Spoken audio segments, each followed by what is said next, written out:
Hello guys, welcome to my mini vlog. So ఈరోజు అయితే growth scan ఉంది. Growth స్కాన్కి వెళ్తున్నాము. సో స్కాన్ ఎలా జరుగుతుందో చూడాలి. సో చెకప్ అయితే చాలా లేట్ అయిపోయింది. దగ్గరలో పిస్తా హౌస్ ఉంటే వెళ్ళి మండి ఆర్డర్ చేసాము. అప్పటికే లేట్ అయిపోయింది. చూడండి మంచిగా ఇలా లాగిన్ చేస్తున్నాడు. మంచిగా బిర్యానీ తిన్నాక డెజర్ట్ లేకపోతే ఎలా? అలా మా డిన్నర్ అయితే కంప్లీట్ అయిపోయాక ఫుల్ ట్రాఫిక్లో ఇంటికైతే వచ్చేసాం.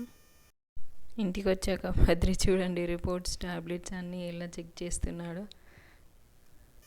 యాక్చువల్గా రిపోర్ట్స్ అయితే బాగానే వచ్చాయి, కానీ డాక్టర్ ఏం చెప్పారంటే ప్రోటీన్ ఎక్కువ తీసుకోవాలి అని, మంచిగా తినాలని డాక్టర్ చెప్పారు. సో అది ఇప్పుడు భరత్ మనకి ఇప్పుడు క్లాస్ తీసుకుంటారన్నమాట, తినాలి అని.